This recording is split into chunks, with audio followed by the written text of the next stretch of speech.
Hello and welcome to a new video. In this video I will be showcasing the last 3 drawings that I did for Inktober, and the order that I got for day 29 is Struthioneformes.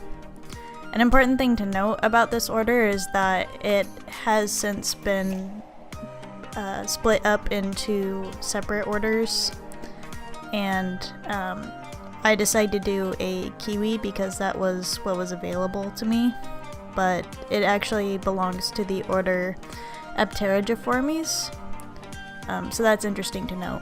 But the order Struthioneformes includes all of the flightless birds or ratites, and the kiwi definitely fits into that definition.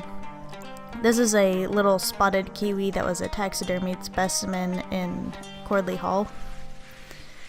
This particular bird is really interesting for several reasons. It's mostly nocturnal, and its nostrils are placed at the very end of its beak, and it uses that to sniff out its prey. It has really amazing senses other than sight. It's really bad at seeing things. And it also lays one of the largest eggs in proportion to its body than any other bird. So that's some interesting facts about it.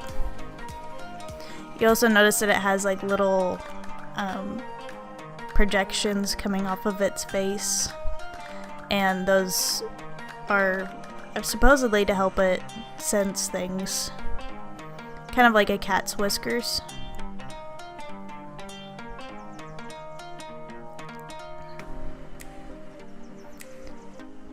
And there are actually 6 different species of kiwi. I didn't know that there were actually that many. Another cool thing about it is it's actually really closely related to the extinct elephant bird. So one of the largest ratites in the world was related to one of the smallest.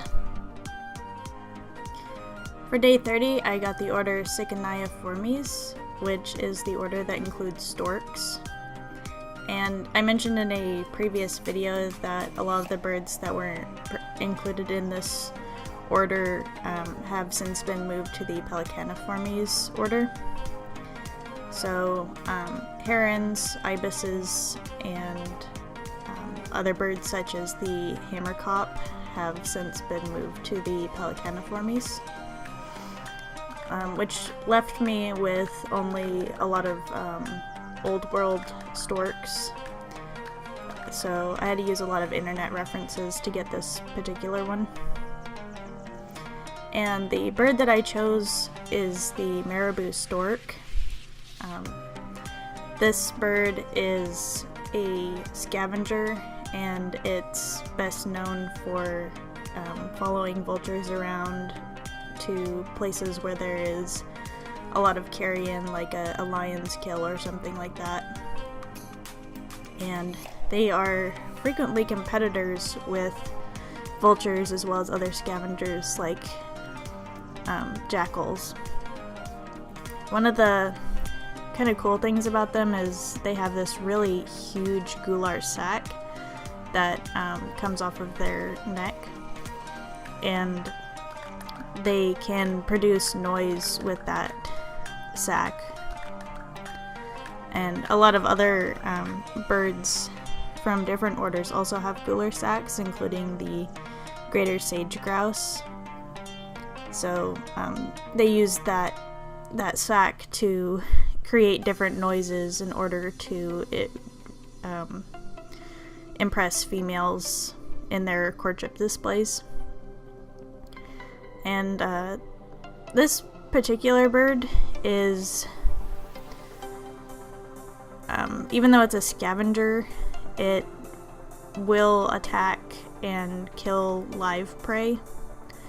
So pretty recently there was a series of photographs that came out of a marabou stork tearing apart a sick flamingo. It was pretty graphic.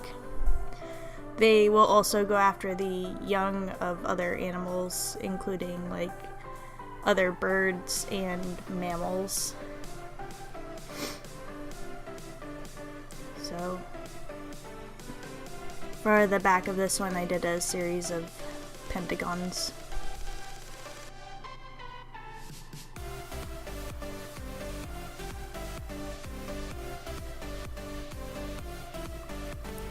And for the last day of Inktober, day 31, I got the order of Strigiformes. I actually saved this one for last because owls are one of my favorite birds. The owl that I decided to draw for this last day was a northern pygmy owl. Northern pygmy owls are one of the smallest birds of prey here in the Pacific Northwest. They are also incredibly well camouflaged because they have a dark brown color and lots of little small white spots. And they're typically an ambush predator, so they will wait in trees and wait for their prey to come to them instead of actively seeking and hunting them out. They're also really well known for taking prey that is much larger than themselves, like California quail or warblers. So they're pretty interesting. They also eat mammals and insects as part of their diet. They also will, like many owls, nest in trees because and in burrows that are typically made by somebody else, like a woodpecker.